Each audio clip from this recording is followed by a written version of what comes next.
Hi everyone, Renee here from Tippy.com, and one of the questions we've been getting a lot is if you want to use your iPad on the go, whether it's better to get an iPad 3G with the 3G connectivity built in, or whether it's better to get an iPad Wi-Fi and then use it with a MiFi like device, or another smartphone with mobile hotspot, so you can tether up to 5 devices and maybe have the benefit of different networks. So we're going to look at an iPad 3G.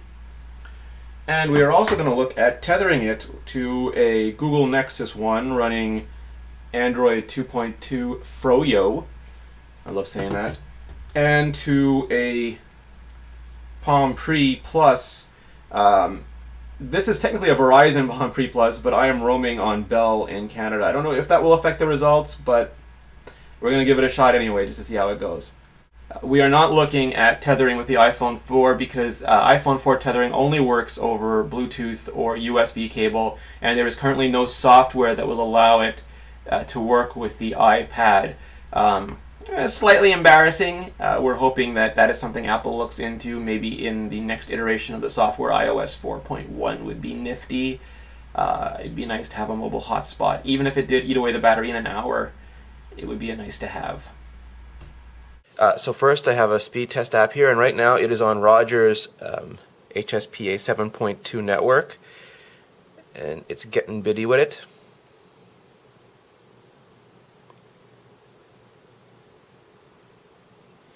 So that's 3657 kilobits per second download, and now we're going for upload. And unlike the iPhone 4, this does not have HSUPA, the high-speed uplink or upload technology. So the upload is pretty dismal, 195 kilobits per second. So there is our baseline. Okay, so now I'm going to go back on my iPad and I'm going to tell it to use that network. Darn it. Turn Wi-Fi on. Android hotspot on. I am connected. I am going to the speed test.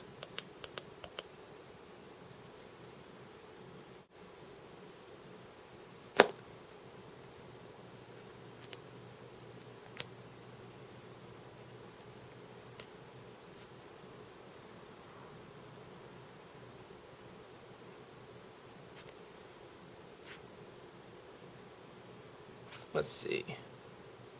Here we go.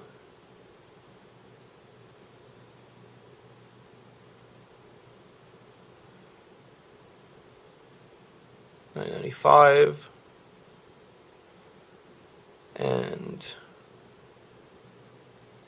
$12.75. So I'm getting some slower download but higher upload. Let's just try that one more time.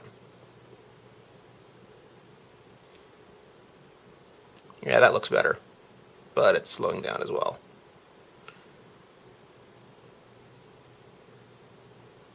$10.32.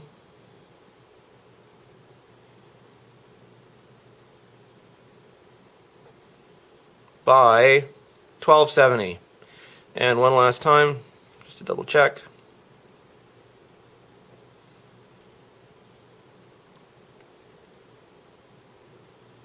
And this one is horrible. 5:30 by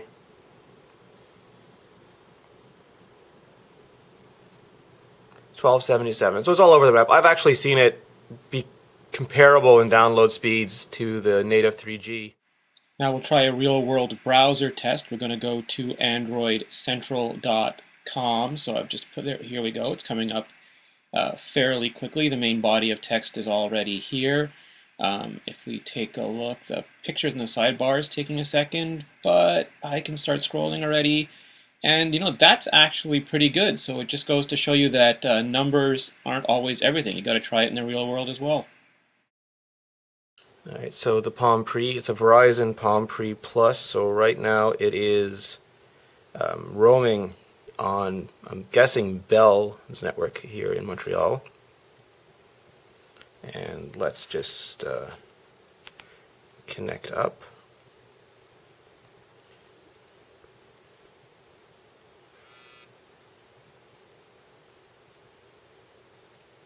There we go, connected. Got a helpful little buzz. Says iPad. Nice. Let's go to the speed test. And let's go. Again, this is a CDMA network. So I'm guessing I'm on EVO Rev A. EVDO, sorry, Rev A. It does say 3G in... Sorry, the camera's a bit blurry. It does say 3G there in the corner.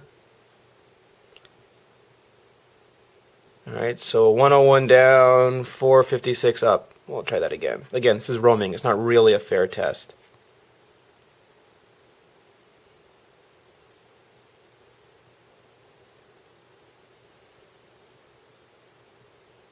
$95.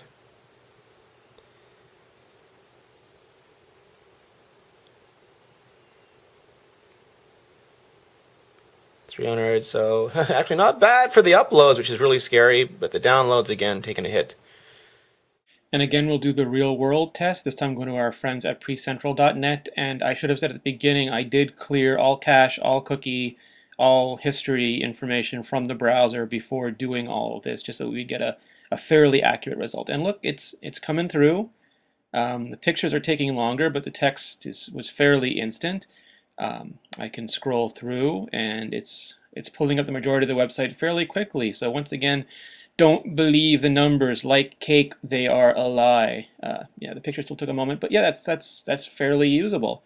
I am impressed. So even though the CDMA network, the roaming CDMA network, didn't look stellar on speed test, it's pretty fine for browsing. End of all the tests. What's the bottom line? iPad by itself, if you're in an area that has good HSPA, GSM, 3G coverage, for example, if you're on AT&T and it just rocks where you are, Rogers, Bell, Telus, you can certainly get away with using it by itself. The lack of HSUPA uploads is annoying, but it's a limitation of the built-in modem for now. If you are rocking a Android device, you know, the upload speeds, the ones that support HSUPA, the upload speeds are much better. The downloads, at least for me, fluctuate a lot more. Sometimes they're comparable, sometimes they're worse, but the uploads routinely better. Especially if you're in a network with an area where you don't get good AT&T signal in the US, or if you really want a CDMA phone, especially Sprint. Maybe if you're on 4G, you could get the Evo 4G with a Wi-Fi hotspot and get some super speeds going on. So definitely something to think about. Palm Pre, same token. I was roaming with the Palm Pre, so I don't know if that affected my download speeds. They were not good. They were certainly usable though, everyday life. The web pages came up fine. Upload speeds better than I was getting normally, so that was fine. And the big draw for this right now is I believe on Verizon the mobile hotspot service is still free, where they charge you sometimes a lot on other networks and with other devices. So pre-users, you're getting that for free on Verizon. Might as well take advantage of it. And once again, Apple iOS 4.1 mobile hotspot, a little action going on, so we can use this too. You feeling me? You feeling me, Steve?